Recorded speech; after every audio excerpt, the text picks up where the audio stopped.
Welcome to another new video. Last video में मैंने आपको बताया था कि क्वासी कॉन्ट्रैक्ट क्या होता है, मेजर टॉपिक था, उसका टाइप्स मैंने आपको बताया था। इस वीडियो में मैं आपको बताऊंगा, मतलब लास्ट वीडियो में मैंने आपको सेक्शन 68 टू 72 पढ़ाया था।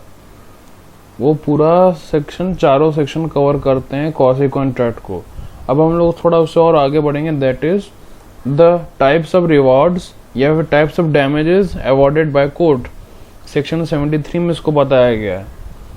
और अगर आपने अभी तक सब्सक्राइब ना किया हो तो प्लीज़ आप सब्सक्राइब कर दीजिए ताकि आपको और भी इंटरेस्टिंग वीडियोस मिले। तो चलिए स्टार्ट करते हैं। तो what are the types of damages awarded by court? Section 73 of the contract act lays down the provisions relating to damages.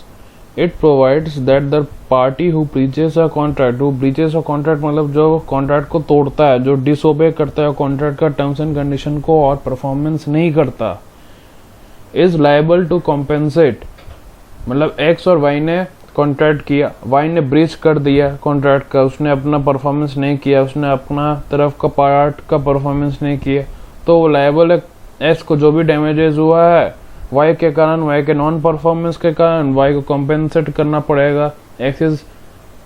Y is liable to compensate the injured party इस case में X होगा for any loss और damage cost due to the breach of contract. The following are the types of damages: compensatory damages, liquidated damages, punitive damages and nominal damages. हम लोग सारा damages एक एक के पढ़ेंगे। तो पहला आता है compensatory damages. These are damages for monetary amount that is intended to compensate the non-breaching party for losses that result from the breach. ये मॉनिटरी अमाउंट मतलब पैसा के हिसाब से कॉम्पेंसेटरी डैमेज दिया जाता है फॉर दी नॉन ब्रीच, जो जिस पार्टी ने ब्रीच नहीं किया, मतलब कि जो सफरिंग पार्टी है उसको मिलता है। The aim is to make the जो इसका एम है कि इंजर्ड पार्टी को मतलब वापस डैमेजेस जितना भी कॉम्पेंसेशन है सब मिल जाए वापस। उसका भी अब दो टाइप्स है, expectation damages and consequential damages. Expectation damages are damages that are intended to cover what the injured party expected to receive from the contract. मतलब जो सफरिंग पार्टी जो था, प्लेंटिव जो था, वो क्या एक्सपेक्ट किया था कि कितना उसको कॉन्ट्रैक्ट से कंपेंसेशन मिलेगा। Calculations are usually straightforward. Calculation जो भी होता है वो स्ट्रेट फॉरवर्ड होता है as they are based on the contract itself, क्योंकि वो कॉन्ट्रैक्ट के ऊपर बेस करता है एंड और या फिर मार्केट वैल्यूज पे डिपेंड करता है। तो एक्सपेक्टेशन डैमेजेस में जो सफरिंग पार्टी है वो एक्सपेक्ट करता है कि उसको कितना कॉन्ट्रैक्ट मिलेगा। कॉन्सिक्वेंशियल डैमेजेस में हम लोग आते हैं, these are intended to reimburse the injured party for direct indirect damages other than contractual loss.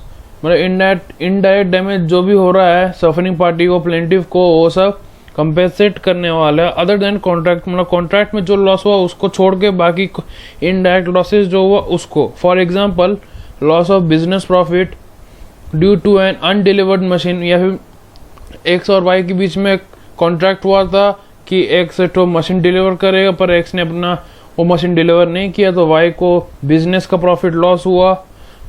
In order to recover the injuries must flow from the breach, that is be direct, मतलब जो भी compensation होगा will be direct result of the breach and be reasonably foreseeable to both parties when they entered into contract. ठीक है, अब हम लोग आते हैं next, that is liquidated damages. Damages that are specifically stated in the contract. जो भी damages होगा कॉन्ट्रैक्ट में स्पेसिफाई कर दिया जाता है वो चीज़ है liquidated damages. These are available when damages may be hard to foresee and must be fair estimate of what damages might be if there is a breach. अगर वहाँ ब्रीच होता है तो ठीक है ना। लिक्विडेटेड डैमेज का मतलब होता है कोई एक तो जो भी कॉम्पेंसेशन मिलेगा as a damage due to मतलब जो भी डैमेज कॉज हुआ, लॉस कॉज हुआ, जो भी अमाउंट कंपेंसेशन के तौर पे पेमेंट किया जाएगा जो इंजर्ड पार्टी को, वो फिक्स्ड अमाउंट रहता है। उसका लिक्विडेटेड लिक्विडेटेड डैमेज का यही मतलब होता है कि फिक्स्ड अमाउंट ऑफ कॉम्पेंसेशन मिलेगा। और एक होता है unliquidated damages, that is not fixed amount. ठीक, इसका उल्टा। Both parties determine that what would be an appropriate, दोनों पार्टी मिलके डिटरमाइन करता है कि कोई कौन सा अप्रोप्रिएट अमाउंट होगा during the contract negotiation.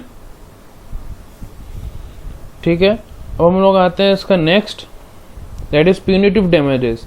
These are damages that are intend to punish the breaching party. ये डैमेज इसलिए होता है ताकि इस इंटेंशन में होता है कि वो जो ब्रीच कर रहा है जो पार्टी, मतलब कि एक्स ने अपना काम नहीं किया तो एक्स हुआ breaching party, and to deter him और her from committing any future breaches, और उसको मतलब उसको पनिशमेंट ऐसा देता है प्यूनिटिव डैमेजेस में कि वो अपने बाद में फ्यूचर में भी ऐसा commitment of this type of commitment of breaching contract नहीं करे बाद में जाके। They are rarely awarded in contract cases. ये चीज, ये punitive damages are rarely award किया जाता है कॉन्ट्रैक्ट केसेस में, दो दे मे बी अवेलेबल इन सम, या फिर वो टॉर्ट केसेस में हो सकता है या फिर फ्रॉड केसेस में प्यूनिटिव डैमेजेस दिया जा सकता है, बट कॉन्ट्रैक्ट लॉ में कॉन्ट्रैक्ट केसेस में बहुत रेयर होता है ये। ठीक है, अब हम लोग आते हैं last, nominal damages. These are damages that are awarded when the plaintiff does not actually incur a monetary loss. जो plaintiff जो सफ़र किया है उसने उसका कोई लॉस ज़्यादा हुआ नहीं है, does not actually incur a monetary loss, but the judge wants to show that the winning party was in the right. But मतलब जज चाहते हैं कि विनिंग पार्टी जो है वो राइट में थे। These are typically rarely awarded in contract. ये नॉमिनल डैमेजेस और प्यूनिटिव डैमेजेस दोनों कॉन्ट्रैक्ट केसेस में बहुत रेयरली होता है, क्योंकि breaches of contract usually involve some sort of loss to one party. क्योंकि कॉन्ट्रैक्ट का कोई भी अगर ब्रीच हुआ तो किसी एक पार्टी को लॉस होता है, तो however they might be rewarded in tort cases that cross over with a breach of contract case. मतलब यही हुआ कि कॉन्ट्रैक्ट केसेस में बहुत रेयर होता है नॉमिनल डैमेजेस और प्यूनिटिव डैमेजेस, बहुत कम दिया जाता है क्योंकि बहुत रेयर होता है, और ये सब ज़्यादातर होता है फ्रॉडुलेंट केसेस में या फिर टॉर्ट केसेस में।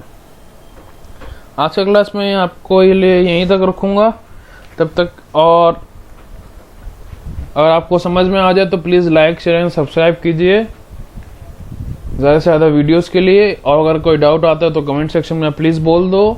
तब तक के लिए stay safe and stay at home. Thank you.